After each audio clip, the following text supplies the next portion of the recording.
طيب السلام عليكم ورحمة الله وبركاته. الحمد لله والصلاة والسلام على رسول الله وعلى آله وصحبه ومن والاه. اللهم اجعل اجتماعنا هذا اجتماعا مرحوما واجعل تفرقنا بعد تفرقا معصوما ولا تجعل فينا ولا بيننا شقيا ولا محروما برحمتك يا أرحم الراحمين. This is the second session.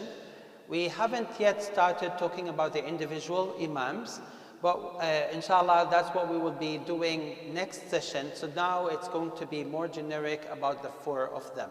And we would like to touch on things that usually people don't even know about them.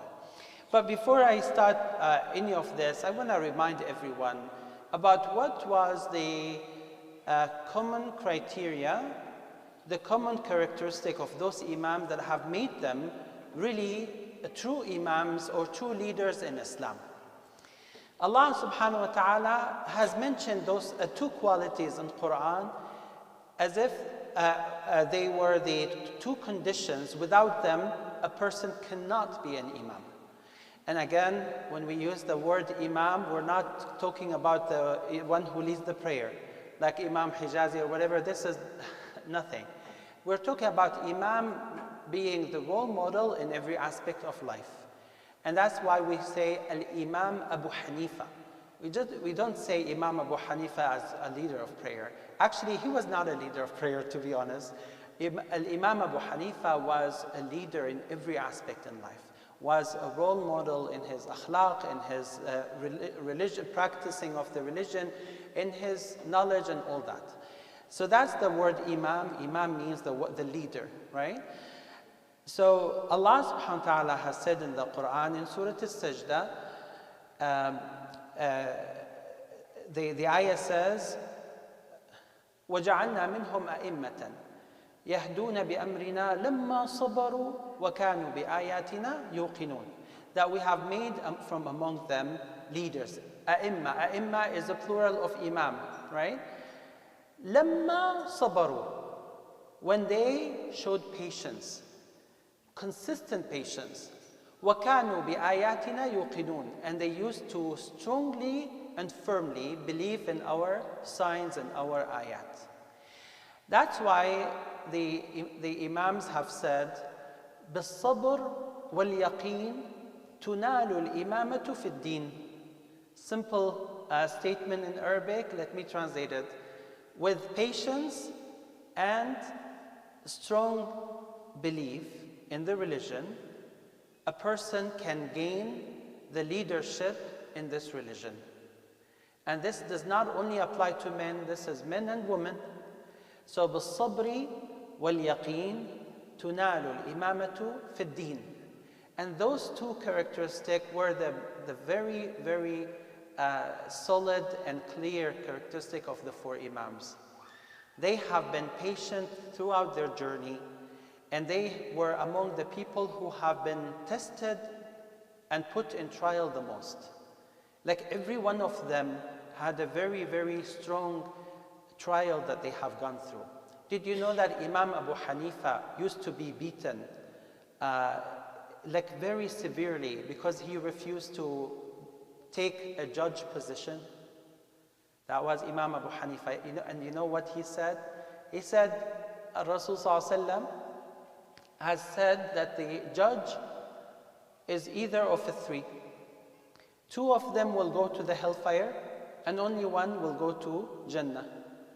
The two who will go to the hellfire are first the one who would judge without knowledge, and the one who would judge with knowledge but in a biased way, like in a wrong way. And then the only one who will go to Jannah is the one who judge with knowledge in the right way. So he said, my chance to be on the third category is only 1/3. I don't want this. And he was the most knowledgeable person in his time, at least in the area that he lived. Imam Abu Hanifa lived in Iraq. So he was beaten by the Khalifa. Like the Khalifa has ordered him to be put into a very tough time, until the Khalifa realized that there's no way he can change the mind of Abu Hanifa. And by the way, the position of being a judge is like someone who is a prince or someone who is like a minister. It's a very highly seen position in Islam, by the way. So Imam Abu Hanifa refused that. And he continued in his own business. You know what his business was? He was a merchant. He was a merchant. He used to sell silk and fabric and that kind of stuff. So that was his job. He was a person who worked in a business to feed himself and his family. He was not a person who would get money from others, neither from fundraiser, nor from an employment, nor from a khalifa or a ruler or president, nor from a government, nothing. He was the person taking care of himself. And that made him the person that we all love, Imam Abu Hanifa radiallahu anhu Allah. Imam Malik, rahimahullah, was beaten to the extent that he was no more able to raise his hand. You know why? Because he gave a fatwa that went against the desire of the Khalifa.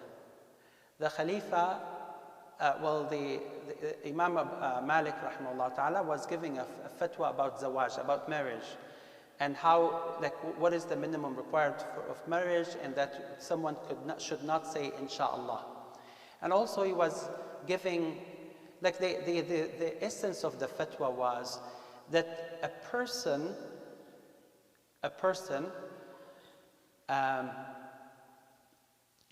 if I say, for example, if I commit myself to something, then I say, inshallah, then I'm no more committing myself to it, right? So he was like, if someone gives the Khalifa a covenant, or someone makes a marriage, or any of that stuff, and then he put the word inshallah, then it may have an impact. And that actually went against what the Khalifa wanted. So the Khalifa has asked him to review his position on that fatwa, and he did not change. And the Khalifa has ordered him to be put into trial, and they actually, it was towards the end of his life, and he was beaten severely. And some stories say, although those are not confirmed, but it's very well known that Imam Malik rahimahullah ta'ala, towards the end of his life, he was not able to raise his hands in the prayer, so he used to pray like this, out of pain, right? And that's why some of his followers thought that he changed his mind, that a person while standing in the prayer, you know that all the ulama have said that he will do it this way, but when they saw him doing it or standing up with his hands loose, they thought that this was his opinion towards the end of his life. But it wasn't. And in fact, if you go to his book, Muwatta al-Imam Malik, you would see that he is reporting this specifically in his book, that the sunnah is to put your hands on the chest during the prayer. Imam al-Shafi'i rahimahullah ta'ala as well was put in prison, and the reason for that was due to the aqidah issue that came towards the end, the last time of Imam al-Shafi'i and the beginning of Imam Ahmad ibn Hanbal, where the Khalifa at that time was impacted or was influenced by people who came back from Greece, who were bringing things in philosophy that were against the Sharia. And Imam Shafi'i rahimahullah ta'ala was warning people against this because they started to make their own judgment on things that are only to Allah subhanahu wa ta'ala. And he didn't like that people will attribute Allah subhanahu wa ta'ala with things on their own, from their own thinking. And Imam Shafi'i rahimahullah ta'ala, for example, was asked about whether Allah created Quran or Allah subhanahu wa ta'ala said the ayat or has spoken subhanahu wa ta'ala. But that was towards the end of his life. And then Ahmad ibn Hanbal had to go through the entire mihna, the entire trial, and he was put in prison, and they used to take Imam Ahmad bin Hanbal in the marketplace, and beat him in front of the people as they were shopping, like to that extent. In one time, a lady was passing by, and people were staring at Imam Ahmad being beaten, and she was like, Ya عباد الله ما لكم أن تضربوا رجلا أن يقول ربي الله. Why would you beat someone who was saying La ilaha illallah? And guess who stopped this lady from speaking? It wasn't the government or the people who were watching. It was Imam Ahmad bin Hanbal himself. He said, Ya amat Allah, ma kana laki an tajhari bi sawtiki amama an-nas. He said, oh my sister, the servant of Allah, it's not wise for you to raise your voice in front of all this big crowd. Because of the hishma, because of the modesty that he, radiallahu anhu ardah, used to call people to. He was beaten, and she was trying to defend him and stop the people from beating him, and he was not worried about him being beaten. He was more worried about teaching people what is correct and what is not. So all of these Imams have gone through a lot of pain and a lot of difficult time in their journey, but subhanAllah, with their patience, Allah made them Imam, real Imams. So بالصبر واليقين تنال الإمامة في الدين. Let's say it together inshallah. بالصبر واليقين تنال الإمامة في الدين. And the evidence of this is from the Quran. Allah subhanahu wa ta'ala in Surah Al-Sajda, Barakallahu fikum, وَجَعَلْنَا مِنْهُمْ أَئِمَّةً يَهْدُونَ بِأَمْرِنَا لَمَّا صَبَرُوا وَكَانُوا بِآيَاتِنَا يُوقِنُونَ. Okay, now let's talk about more things that were common and more things that were different between those Imams.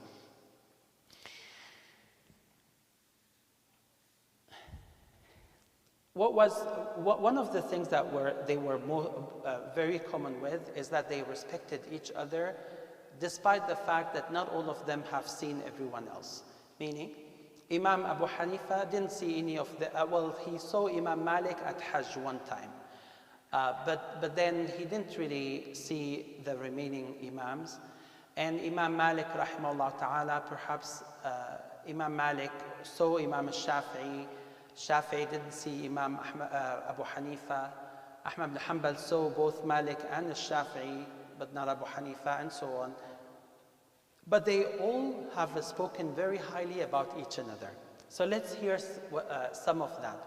Imam al-Shafi'i has said once about Malik, Malikun mu'allimi. Imam Malik is my teacher, mu'allimi. وَعَنْهُ أَخَذْتُ الْعِلْمِ. And from him, I got the knowledge that I have. That was who? Imam al-Shafi'i. Ahmad bin Hanbal, rahimahullah ta'ala, was once with Imam al-Shafi'i, but Imam al-Shafi'i was riding a mule. Is it called mule? Like the semi-horse, the half-horse. Mule? Is that what you call? Okay. So he was on a mule, and Imam Ahmad bin Hanbal was next to him on the right side of the mule, listening to him as he, by the way, this was the habit of our ulama. Our ulama used to take every opportunity to seek knowledge and to give knowledge. Even at times when they were going, for example, from their homes to the masjid, or from their homes to the marketplace, or anywhere, their whole life was about giving and taking from that knowledge of Islam. So Imam Ahmad was walking next on the right-hand side of the mule, on top of Imam Shafi'i was sitting, and he was listening to him. So one of the peers of Imam Ahmad bin Hanbal was another Imam called Yahya ibn Ma'in. Yahya ibn Ma'in was very known for his knowledge in hadith. And by the way, at their time, there was a bit of friction between the ulama of hadith and ulama of fiqh. right? There was that friction. So Imam Yahya ibn Ma'in and Imam Ahmad ibn Hanbal were known for their deep knowledge in hadith. Imam al-Shafi'i was a bit moderate, between hadith and fiqh. So he was on both sides. And that was the same for Imam Malik. Imam Abu Hanifa was more known for his fiqh knowledge. So Imam Abu Hanifa was very deep in fiqh. Imam Ahmad was very deep in hadith. Imam Malik and Shafi'i were on both sides. Like they were good in this and good in that. They were known for both. So Yahya ibn Ma'in perhaps was not very happy that he saw a Shafi'i sitting on the mule, and next to him Ahmad ibn Hanbal was walking and listening to him as he was teaching. So he said, "Didn't you find a better position? Is that where you put yourself? On the right-hand side of a mule of Shafi'i?" And the answer was, it would have been better for you to walk on the other side of that mule. Like you wasted your time by not being on the other side of that mule. He said, and then he told him, "In aradta al-ilm, falzam dhanb al-baghla." So he said, if you really want to seek real knowledge, then not on the side, go on the back at the tail of that mule. So this is how those ulama respected each other, rahimahumullah ta'ala. Imam Ishaq ibn Rahawayh once said that Ahmad ibn Hanbal took him by the hand. Ishaq ibn Rahawayh was another scholar of hadith, like a big one. And by the way, those Yahya ibn Ma'in, Ishaq ibn Rahawayh, and Imam al-Zuhri, there are a couple of them. They have actually established another school called Madrasat al-Hadith. Did you hear about Madrasat al-Hadith? This was an old school, by the way. And that Madrasat al-Hadith is what used to be a school of knowledge, meaning another madhab, which was taking from the hadith only. But that was not a school of thought that has actually continued, right? So anyways, Ishaq ibn Rahawayh was very well known of his hadith knowledge. So Imam Ahmad ibn Hanbal took him by the hand. He wanted to teach him a lesson. He took him by the hand and he said, "Let me show you a person that you have never seen alike in your entire life." So Ishaq ibn Rahawayh used to trust Ahmad ibn Hanbal, and he thought that he will show him one of the biggest scholars in hadith. But he took him to Imam al-Shafi'i, rahimahullah. And that's when Imam Ishaq ibn Rahawayh said, "I bet not only that that Ahmad ibn Hanbal never saw a person like a Shafi'i, but also Imam al-Shafi'i never saw a person like Imam Ahmad ibn Hanbal." Like those two were like the best of their time, radiallahu anhum wa ardahum. Abu Hanifa, rahimahullah ta'ala, his scholar, do you know the closest scholar to Abu Hanifa was what? His name was what? We said that before. Who was the closest scholar to Abu Hanifa? No, that was his student. Abu Hanifa had 3 students, or hundreds of students, but the most important 3 students were Muhammad ibn al-Hassan, Abu Yusuf, and Zafar. But his scholar, like who was the closest, or the scholar that he got most of his knowledge through? Imam Hammad. Imam Hammad. And by the way, Hammad is a common name in Hanafi families. So Imam Abu Hanifa called his son Hammad. So his teacher was Hammad, and he called his son after his teacher. So Hammad, the son of Abu Hanifa, was a great scholar. But who was the teacher of Imam Hammad? Malik, radiallahu anhu arda. And you can't really imagine something like this in today's time. Like say, for example, we have a big scholar here, and this big scholar has an opponent. Opponent in a way that, like another scholar who has a different way or different methodology or different fiqh madhab. And that big scholar has a son. So his son, would he, in your opinion, would he follow his father or that another big imam who was an opponent? Of course, his father, right? But that was the type of tarbiyah that Imam Abu Hanifa gave to his children. That it is not about the person, it's about the knowledge, the khair, the barakah, and what you are, and the knowledge that you are taking from the person. Okay. Those imams, by the way, have lived in a very close period of time. Anyone remember which year Imam Abu Hanifa was born? 80, exactly, 80 to Hijri. So after 80 years of the Hijrah of Rasulullah sallallahu alaihi wasallam. Anyone knows which year Imam Ahmad ibn Hanbal passed away? 241. So between 80 and 241, how many years do we have? About 100. Yeah, it's less than 200, of course, about 160 or 170. So that was the period of time in which we had all the four imams. And perhaps if we only count the years at which Imam Abu Hanifa became a scholar, at least we can give Imam Abu Hanifa maybe 25 years until he became famous. So we're taking another 25 years from them. Yeah.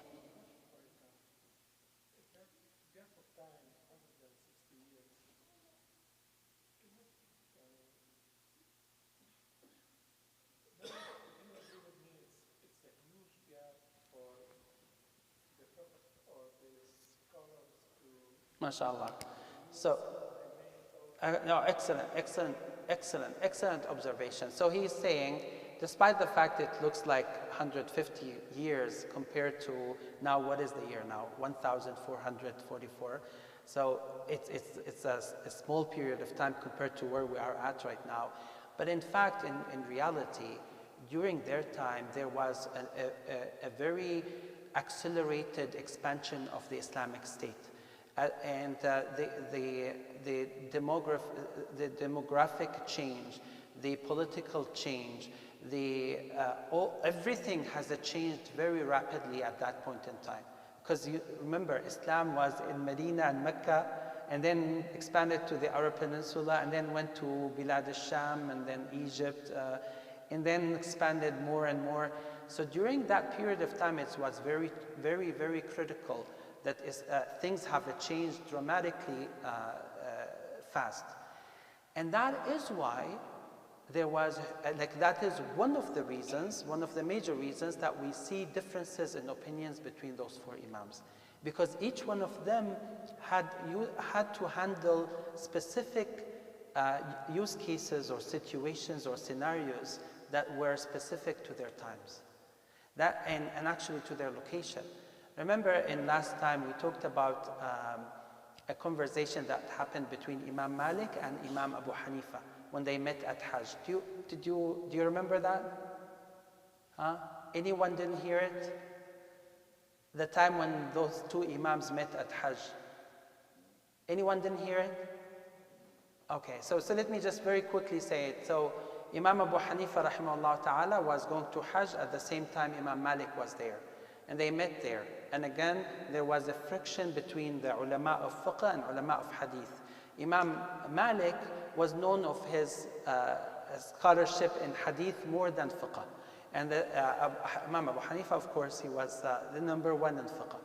So they met there, and apparently Imam Malik was not very excited about what Imam Abu Hanifa was doing. Like he had something in his heart.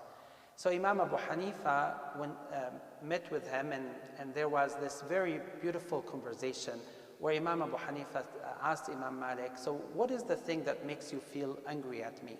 Or like, what makes you upset with me? And Imam Malik said, because you bring controversial issues to the fiqh, and you're not sticking yourself to the hadith. And you often imagine cases or scenarios that didn't happen in reality, and then you try to ask, okay, what's the ruling of this and what's the ruling of that, right? And that's known, by the way, in the Hanafi madhab, where they say, they call it in Arabic, ara'ayta. Their masail start with the word ara'ayta, which means, what if something happens? What is the answer? So they expect, or they imagine a situation that didn't happen, and then they ask what would be the ruling if such a thing happens, right? So Imam Malik was not happy with that.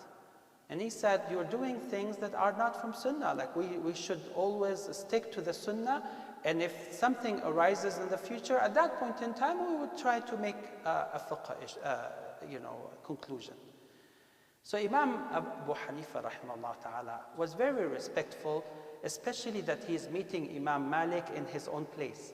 Like Imam Malik was in Medina and they met in Mecca, so most people in Mecca know Imam Malik more than they know Imam Abu Hanifa, who used to live in Iraq. So Imam Abu Hanifa reminded him with an authentic hadith that Imam Malik himself knew or memorized. The hadith says that a person came to Rasulullah ﷺ and asked him, Ya Rasulullah, ara'ayta in naza'ani rajulun an mali. What if someone comes to take my money? Should I give it to him? أعطيه إياه؟ قال لا. He said no. He said, أرأيت إن قاتلني?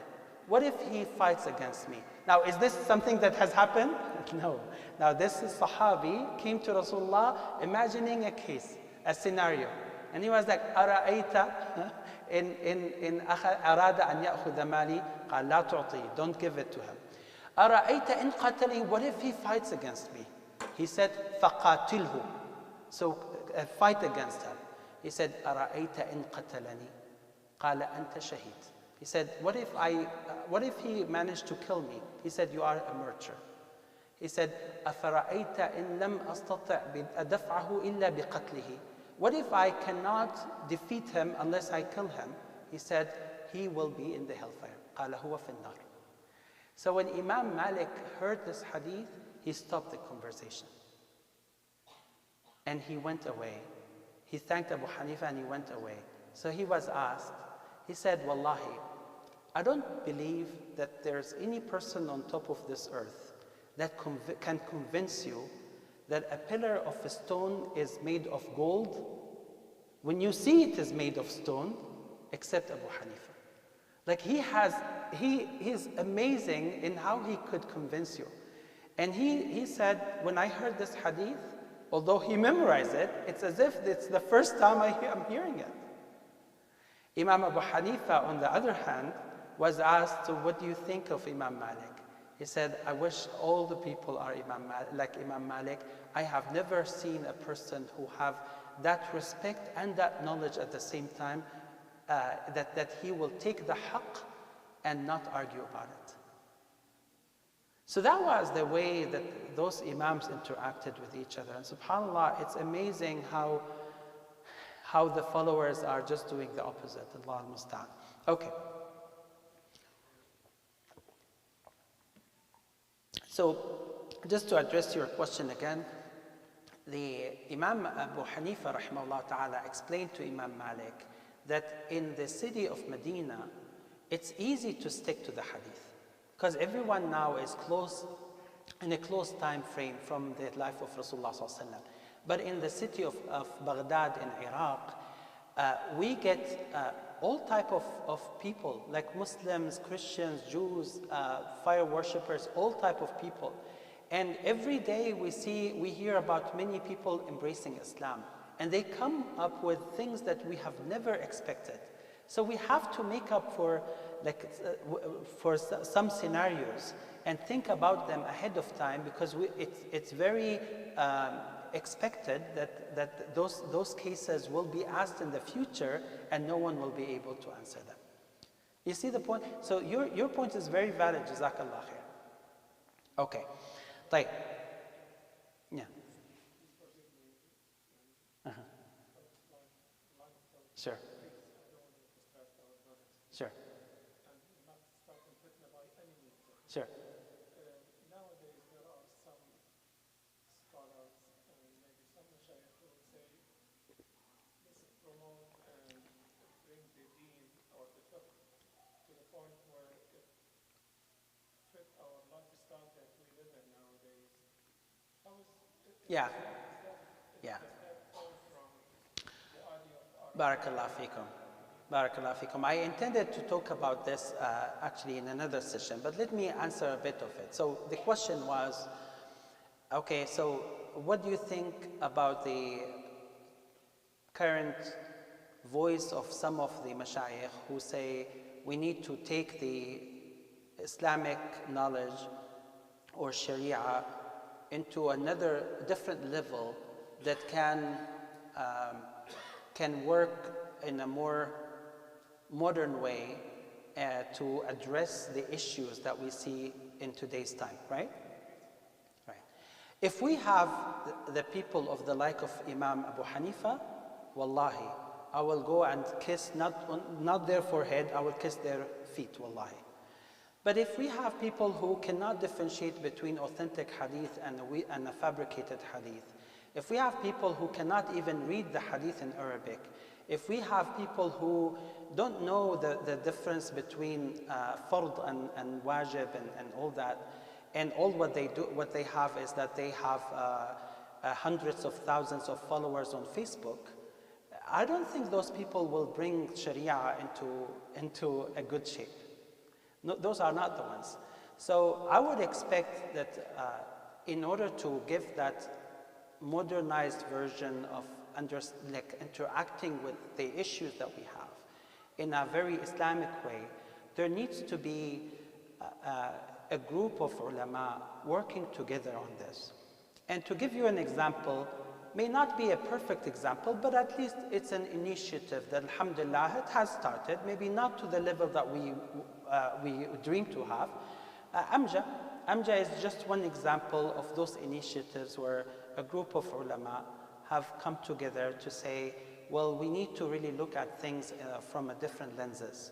And that's why they try to bring some of the experts in, for example, economy, in medicine and other things, and talk to the ulama so that they can come with a perspective of the religion that can suit the specific needs of today's time. I'm not saying this is ideal, I'm saying this is just one step towards that. Similarly, there's another conference, yearly conference that happens in Mecca, where they bring imams from all over. Have you heard of imam called Taqi Uthmani? He's the Grand Mufti, I think, of Pakistan. Imam Taqi Uthmani is one of the most knowledgeable ulama in the entire world in the fiqh of transaction. And he has brought things that no one was expecting. He's Hanafi, but his knowledge is in all the four madhahib, and the way that he extracted decisions on fiqh is extraordinary in nature, that the ulama from other madhahib have just adopted him. Similarly, there was imam called Zarqa, Mustafa Zarqa. Mustafa Zarqa is Syrian. He passed away, rahimahullah ta'ala. Same thing. And all of these ulama come to Mecca once a year to meet in that conference, and that conference has proceedings. Now, with all the changes that are happening in Saudi Arabia, I don't know what's going on, but at least in the past, until I left Saudi Arabia, that was the case. Okay. Now, a question that many people ask, is fiqh restricted to the four imams? Like, are there valid opinions in fiqh that may come outside of the four imams, of the four madhab? So the scholars after the four imams are of two types. One type says we have to limit fiqh to only those four imams. And one example was Imam Ibn Rajab. Ibn Rajab was Hanbali, a Hanbali Imam. And Imam Ibn Rajab has said it is haram to say any opinion that is not part of the four Islamic school of thoughts. And he was very, very strict about this. And there were other Imams who were more flexible and who said, well, those four Imams have been leading in the science of fiqh, but at the same time, we cannot just limit Sharia to the opinions of those four Imams. Among these was Ibn Taymiyyah, rahimahullah.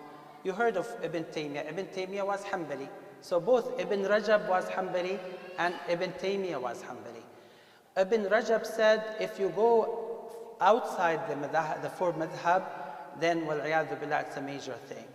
And Ibn Taymiyyah was like, if you have the right knowledge and you go outside of the four madhab to something that have been previously said by the tabi'een or the sahaba, then you should be fine. And those were the two different school of thought that came after that. And that's why in today's time, by the way, if you ask mashayikh, some of them tell you, you must follow one madhab. And other mashayikh, they tell you, well, you must seek the hadith wherever it goes.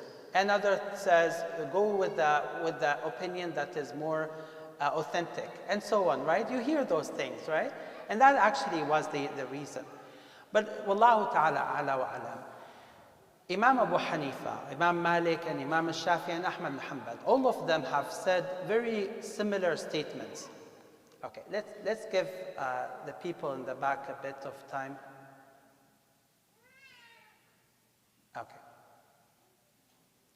We're trying to focus, inshallah. I hope that we can be all attentive.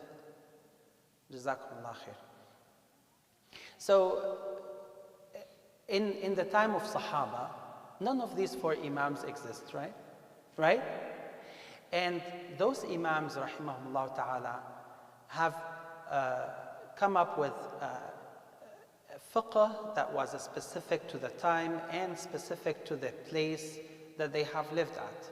Yes, they were unique in, mashallah, their achievement, but still, there were other opinions that even were said by the Sahaba that they did not follow. And I can give you an example. Imam Abu Hanifa radiallahu anhu has said once that if I hear the hadith, I would never take anything after that. So the hadith is my madhab. That was stated by whom? Abu Hanifa rahimahullah. And then he said, if there was no hadith, but I heard an opinion of a couple of Sahaba, then I can pick and choose between the Sahaba. Like I will be limiting myself to the opinions that were said between the Sahaba, but then I can pick which one I can take from. And by the way, the Sahaba themselves have more than one school of thought. Umar ibn al-Khattab, radiallahu anhu, Abu Musa al-Ash'ari had a school of thought that was different from Ali ibn Abi Talib and Ubay ibn Ka'b and Zayd ibn Thabit. Like two different way of making ahkam. And actually, those two schools of thoughts have impacted the other schools of thought, the four that we have. But they were not written, they were not researched enough to make it clear to the people like what was the Sahaba schools of thoughts. But the opinion here, or what Imam Abu Hanifa said, that I would pick and choose from what the Sahaba have said. However, in situations where there are no opinion of Sahaba, and there's nothing in the Book of Allah and the Hadith of Rasulullah sallallahu alaihi wasallam, and it's only opinion of the Tabi'een, at that point in time, I have my own opinion. So that was the statement of Abu Hanifa. And Abu Hanifa was Tabi'i, was one of the great Tabi'een. So, and he has full right to say this. Like my methodology, first thing is Quran and Sunnah. If it is not there, then it is the opinions of the Sahaba, and I can pick and choose which of the Sahaba I will follow. And if it is not in the Sahaba opinion, then I have my opinion, just like the other ulama of Tabi'een had their own opinion. Imam al-Shafi'i has said that I will follow the hadith regardless. Imam Ahmad bin Hanbal has said the same thing. He said, al-hadithu madhabi. The hadith is my madhab. Which tells you that they have, I mean, the way that they have based their knowledge is really coming from those two resources. What are they? The two sources, I'm sorry, Quran and the Sunnah. So nowadays, unfortunately, because of all this hasad and ghiba and namima that happens between people who claim to follow madhahib, we started to see like ill feelings from the followers of Imam A against Imam B, and so on. And I want to give you examples. There was one Imam who was asked about Ahmad bin Hanbal, rahimahullah. And he said, Ahmad bin Hanbal was not an Imam of fiqh, he was only Imam of hadith. He was not able to get to his home. Do you know why? They stoned his home with rocks until they buried his home. There was another sheikh who was a scholar in Hanafi madhab. And he was asked by one of his followers, he said, a Shafi'i man came to ask my daughter's hand in marriage. Is it permissible? He said, no. And then he said, oh, come on. Maybe it's permissible because it's permissible for a Muslim to get married to a Christian or Jew. So he treated marriage between different madahib as if it was marriage between Muslim and Christian or Muslim and Jew. To that extent, it was very bad, and it is still bad. But the Imams themselves have treated them, each other in the best way, and they had full respect and they had full trust in each other. Subhanallah. Again, the example that I gave you last time that Ahmad bin Hanbal, in one of his fatawa, or like one of the unique fatawa of Hanbali madhab is that if you eat from the camel meat, you have to renew your wudu. Because there is a hadith, authentic hadith, in which Rasulullah was asked, أَنَّ تَوَضَّأُ مِنْ لَحْمِ الْإِبِلِ قَالَ نَعَمْ. He was asked, is it, do we make wudu after eating from the camel meat? And he said, yes. This is in Bukhari. But Imam Abu Hanifa, rahimahullah ta'ala, Shafi'i and Malik have said that this did not mean that it is mandatory. It only means that it is good, it's recommended. And they have some other evidence. Without going through that, Imam Ahmad bin Hanbal was asked once, because he said that it is mandatory to make wudu after eating from the camel meat. He was asked, what if I go to a jama'ah, to a masjid, where the Imam is Shafi'i, and he just ate from camel meat and he didn't make wudu, and he led the prayer. Should I pray behind him? And Imam Ahmad bin Hanbal got so mad, got so angry. He said, are you telling me you will not be praying behind Imam Shafi'i? Like, what are you saying?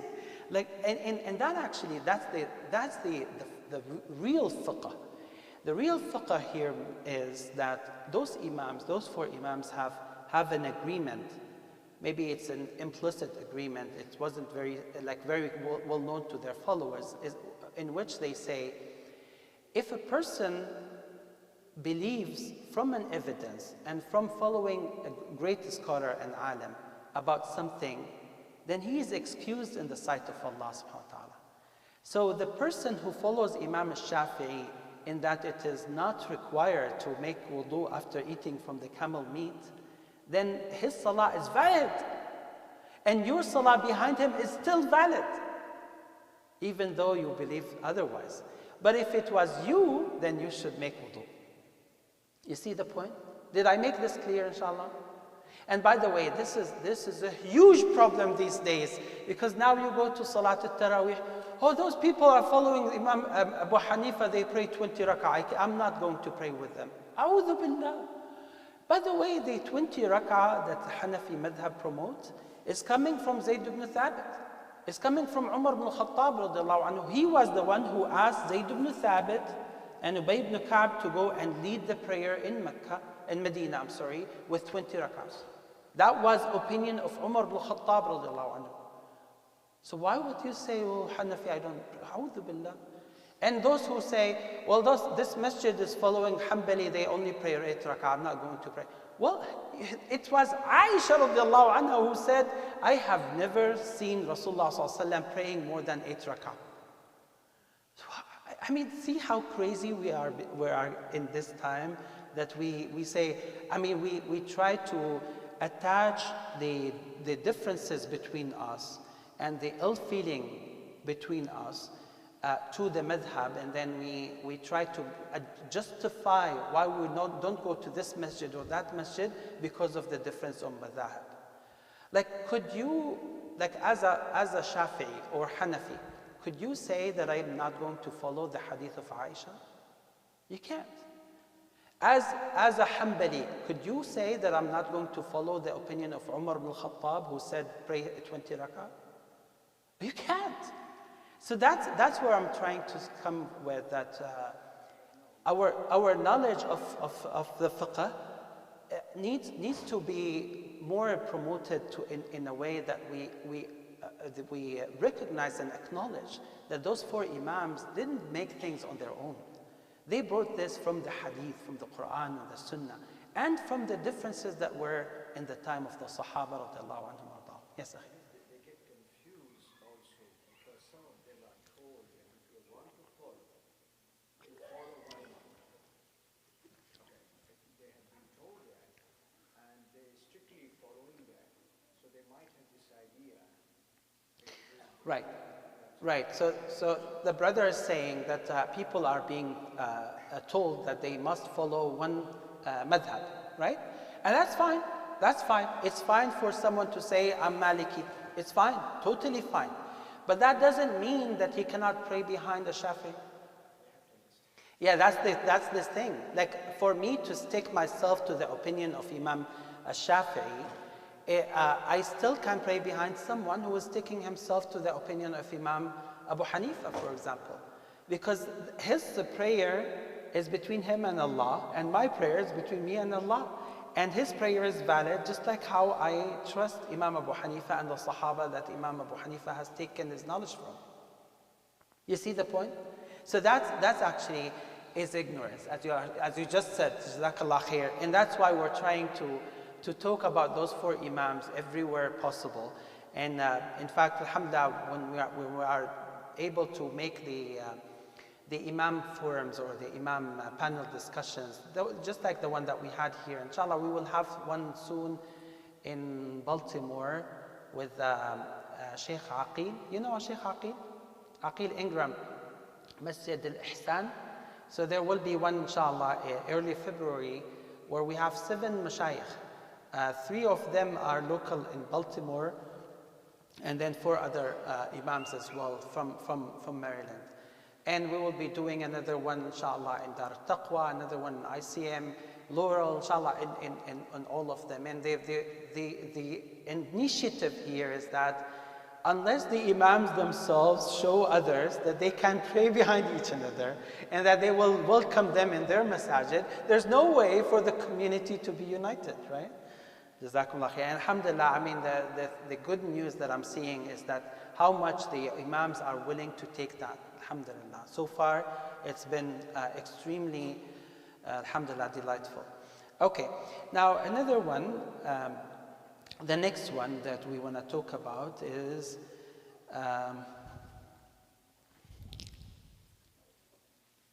okay. Now, did all of these Imams make all their fiqh correct, or did they make mistake? Definitely, they were human beings. Like, everyone used to make mistakes, right?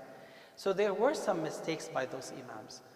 And in fact, the nice thing is that the madhab does not necessarily follow the Imam. And to give you an example, when we say Hanafi madhab, does that mean the madhab of Imam Abu Hanifa exactly? It's not necessarily the case. Because most of the time, it is the opinion of his students, especially Muhammad ibn al-Hasan and Abu Yusuf. The same thing with Ahmad ibn Hanbal. like if we say this is in the Hanbali madhab, it's not necessarily the opinion of Imam Ahmad himself. It could be someone else from the ulama of Hanabila. And the madhab itself, like all the four madhab, have been materialized in about 3 centuries after the death of those 4 imams. So, for example, Imam al-Kasani, Imam al-Subki, Imam ibn Qudam al-Maqdisi, those are names of imams on their madhab. Subki in Shafi'i madhab, ibn Qudam al-Maqdisi in Hanbali madhab, Imam al-Kasani, who has the book Bada'i al-Sana'i', is Hanafi, and so on. Ibn Abd al-Barr, Maliki. Those were the imams who actually put the who articulated the madhab in its final version. So if you say now the mu'tamad in the Hanbali madhab, it's not necessarily what Imam Ahmad bin Hanbal has said. And that's why within the madhab itself, there are different schools of thoughts. Did you know that? Like the Hanbali madhab itself, there are more than one school of thought within that madhab. The same thing with Hanafi. If you go to the Imams of in Hanafi madhab in Damascus, for example, you would hear them talking about issues in a way different than the Imams of Hanafi, for example, in India. Different than the ones in China, different than the one in Turkey. And that's because within the same madhab, there are even sub-schools that are there. But the whole thing here is that whether I stick myself to a madhab or not, I should always think about a madhab in a way that this is an approach for me or a mechanism for me to know what Rasulullah ﷺ wanted from us, like what the Sharia has wanted of us. If that is our intention, if our intention to follow a madhab is solely to understand what Allah subhanahu wa ta'ala wants from us, and that we will be in the safe side when we meet with Allah subhanahu wa ta'ala, then our madhab is valid and is fine. But if the reason for us sticking to this madhab or that madhab is because I want to be just like the people that I love, or like the people that I came from, or the people who speak my language or dialect or whatever, then that madhab becomes, wal-'iyadhu billah, a sin. You see the point? So the reason I'm following, for example, madhab al-Shafi'i is because I truly believe that this is the madhab that will teach me the closest way to be copying and following Prophet Muhammad sallallahu alaihi wasallam. And all the time remember this ayah in Surah Al-Qasas, in which Allah subhanahu wa ta'ala has said, وَيَوْمَ يُنَادِيهِمْ فَيَقُولُ مَاذَا أَجَبْتُمُ الْمُرْسَلِينَ. That in the day of judgment, Allah will call upon people. And the question is, or the ask is, how did you answer the prophets? So none of us will be asked about their madhab. We will be asked, however, about how did we manage to learn about the message from the prophets through the madhab that we are following. So if all of us now agree to commit ourselves to following Prophet Muhammad sallallahu alaihi wasallam, then we will be always excusing each other if down the road we thought that this way will take me closer to Prophet than this way, because this person is following, for example, Abu Hanifa, and this person is following Malik. Right? Now it becomes more of the mechanism to reach the final goal, the final destination which we want. And unfortunately, sometimes people make their destination, make their goals, the means that take them to that goal. Those madahib are means, are tools, nothing but means and tools. They are not meant for themselves. What is meant for themselves is only the Sharia, is only the Quran and the Sunnah. And it's fine always that, I mean, it's just like, subhanAllah, you want to learn physics, right? You want to learn math. Go to MIT, go to Cambridge, go to Toronto, go to Harvard, Stanford, and every one of them is using a different textbook. Are they teaching different knowledge? No, it's the same knowledge, but it's different way. And I mean, it's just trying to simplify this with this analogy, that those madahib are just means, are like textbooks that teach us what Prophet Muhammad ﷺ came up with in this message of Islam. Okay, some of the common things that the Imams have said that are totally not correct, that all the Imams have actually refused them. And this is not really to, la samahallah, put anyone down, but just to say that they were human, just like anyone else. It was reported that Imam Malik, rahimahullah ta'ala, but then is it for sure that he said that? Well, it is in the book. So we don't know if like how accurate it was, but it was reported that Imam Malik used to say that saying A'udhu billahi minash shaitanir rajim happens after you recite Quran, not before. And the reason for this is because the ayah says, فَإِذَا قَرَأْتَ الْقُرْآنَ فَاسْتَعِذْ بِاللَّهِ. So Allah says, and if you have recited Quran, then make A'udhu billahi minash shaitanir rajim. That's how he interpreted the ayah.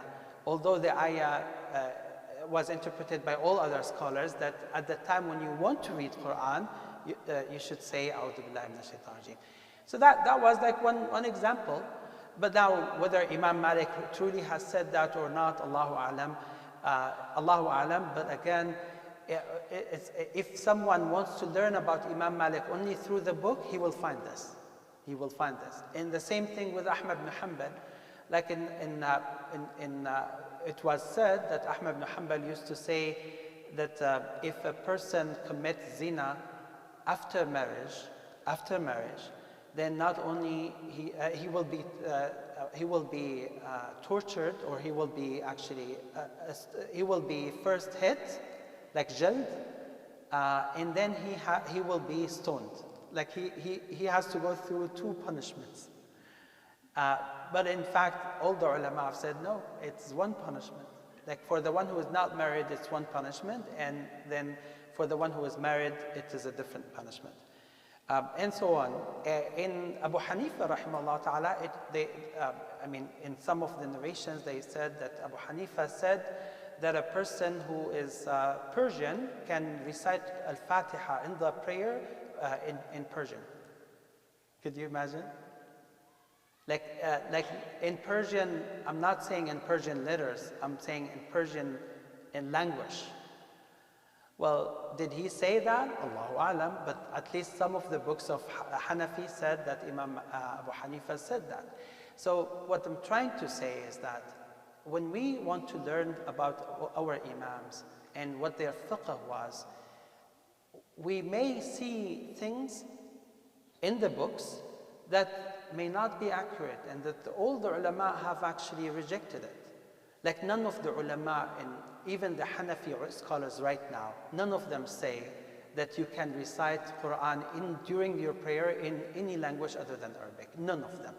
I challenge anyone who could say this. Unfortunately, if you go to the book, you see that Abu Hanifa used to say this. Well, either the book is wrong, or Abu Hanifa rahimahullah made an ijtihad and he was wrong. You see the point? And that actually just tells us that regardless of how much knowledgeable a person could go to, those are all human beings, and everyone makes mistake. Even the Sahaba themselves. The only one who cannot and never made a mistake in Sharia is who? Prophet Muhammad ﷺ, because he was ma'soom. And isma means that Allah subhanahu wa ta'ala protected him from saying anything wrong in this Sharia. Never in his whole life, sallallahu alaihi wasallam, that he made a mistake in Sharia. He did mistakes on his personal level, like abasa wa tawalla, like for example, ya ayyuhan nabiyyu lima tuharrim ma halallahu lak tabtaghi mardata azwajik. That's on personal level, but not in teaching the Sharia. While teaching the Sharia, he has asma. Like he would never make any single mistake, and he would never be quiet when something wrong happens in front of him. Sallallahu alayhi wasallam. Okay, we have 6 more minutes and we will conclude inshallah. Now, okay, I talked about how unfortunately the followers are different from the Imams themselves and how they respect each other. So let me tell you some examples that will make you laugh. So there was one a person or one sheikh who it seems that he hates Imam Shafi'i and he loves Imam Abu Hanifa. So he fabricated the hadith. The hadith says, now he said, well, he claimed that there is a hadith by Rasulullah ﷺ in which Rasulullah ﷺ predicted that a person will appear in the futures. And let me tell you what the fabricated hadith says. يكون في أمتي رجل يقال له محمد ابن إدريس أضر على أمتي من إبليس. That there will be a person from my ummah by the name of Muhammad ibn Idris, which was the name of Imam Shafi'i, by the way, who is more dangerous on this ummah than Iblis himself. And then he said, وَيَكُونُ فِي أُمَّتِي رَجُلٌ يُقَالُ لَهُ أَبُو حَنِيفَةَ هُوَ السِّرَاجُ أُمَّتِي فِي الْخَلِيقَةِ. That there will be another person by the name of Abu Hanifa who will make the lights for the whole ummah like everywhere they go. And that's hadith, this is fabricated hadith, this is not authentic, this is all wrong.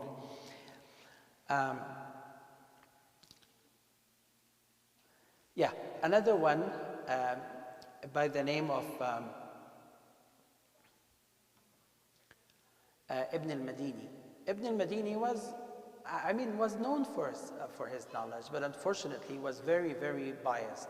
So he said one time that there was no one who took the time and effort to defend Islam after Rasulullah ﷺ better than Ahmad bin Hanbal. So he was asked, not even Abu Bakr as-Siddiq? He said, not even Abu Bakr as-Siddiq. They said, well, why would you say this? He said, because at the time of Abu Bakr as-Siddiq there was Umar, Uthman and Ali and all other Sahaba, and they all helped him. But during Ahmad bin Hanbal's time, no one helped him. Of course this is wrong. Rasulullah ﷺ said that if the iman of the whole ummah were to put in one side of the scale and the iman of Abu Bakr alone is on the other side of the scale, the iman of Abu Bakr would be heavier. Like where would they go? And that's the thing, unfortunately, that we have seen in the past and we're still seeing, subhanAllah, of how people get very fanatic about what they follow. Okay. Now, in the last 3 minutes,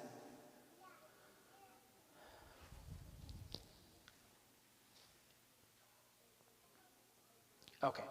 Now, those Imams were all after work and spreading the message, and none of them was after visibility. Imam Abu Hanifa, rahimahullah ta'ala, as I told you, was beaten because he refused to take a judge position, right? Even though that would give him status, position, money, more visibility, more impact, and all that stuff, and he refused that. And he said about himself that I had opportunities to become very, very visible, and I fought against those feelings that came to my mind because I wanted to clear the sight between me and Allah subhanahu wa ta'ala. All of these Imams, by the way, used to try their best to be away from people. Did you know that? Like, you can imagine that they had the most interaction with people, right? That was only at the time of teaching. But on their personal level, they tried to be away from people. You know why? I can tell you with examples. You know, in today's time, if there is a big celebrity and like he comes to a place where people know him, what happens? Wow, can I take a photo with you, selfie please? Can I do that? And they will be all around him, they will show him every type of respect. If he goes to buy something, Sheikh, you don't need to pay this. No, it's on me this time. If he wants to get, for example, a flight, someone will pay for it. Someone will make him the best discount ever. And unfortunately, in today's time, people take advantage of this. Not everyone, but it's very common to see this. Those imams used to refuse to sit with people in the places other than when they were giving them knowledge. Why? Because they don't want to get into this type of situation. Like they were doing things fi sabilillah. And I remember the sheikh that I recited, that I took ijaza from, his name was Sheikh Ahmed Fahmi. Sheikh Ahmed Fahmi was muqri from Egypt. And I knew him when I was 19 years old. He Jazallah khair, he was an engineer, by the way, and he used to recite Quran in all the 10 recitation. So I recited in front of him Hafs and Asim. And I used wallahi to go to his work. He used to work as a civil engineer. So I would wait for him until he finishes his work, and then he would sit with me in the car for 1 hour. Every single time that I go and to recite to him from my memory the Quran until we finish the Quran. We stayed like this. We used to meet twice a week, and we stayed like this about a whole year. This sheikh, by the time when I finished, I mean, many people have told me, you should give him a gift. You should give him something.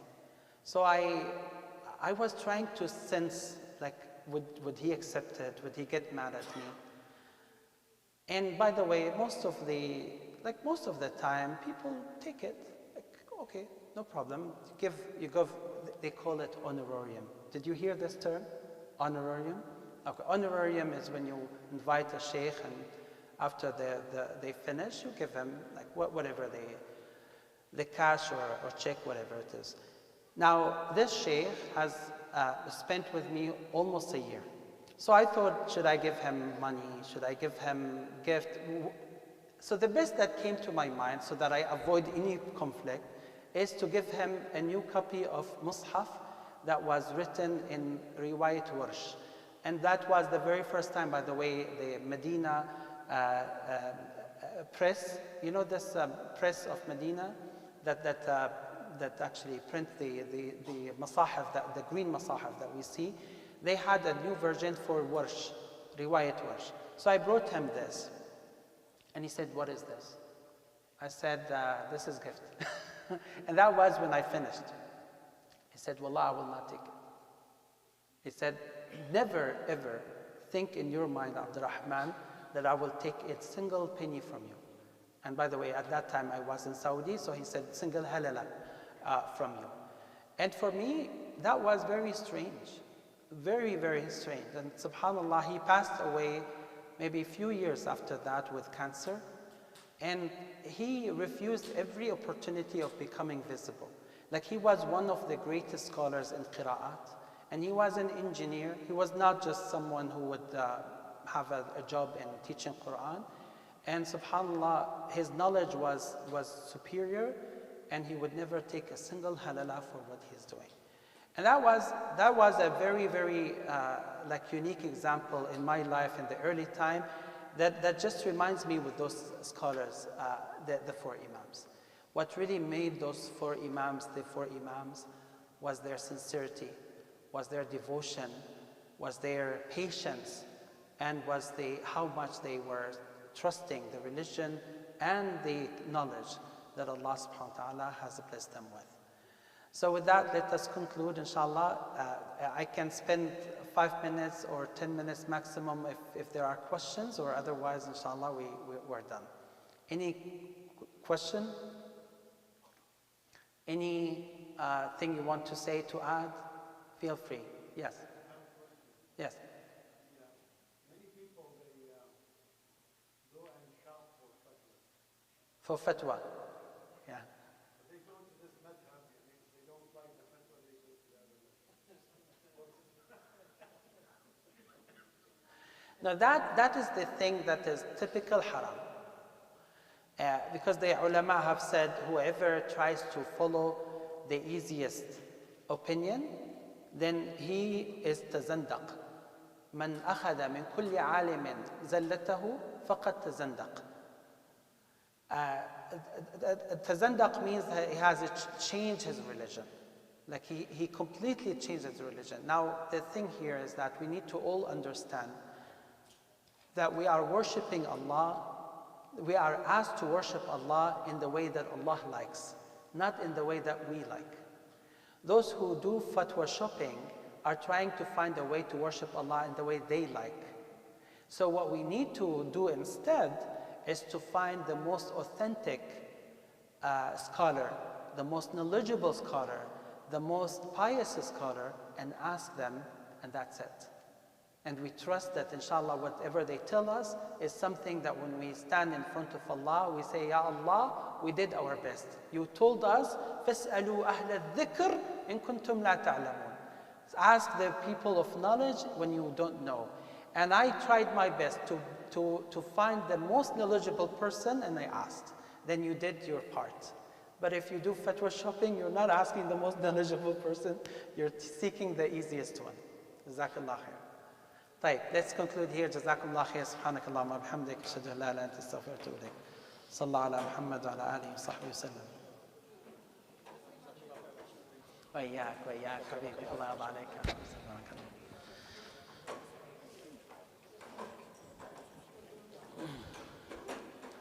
السلام عليكم.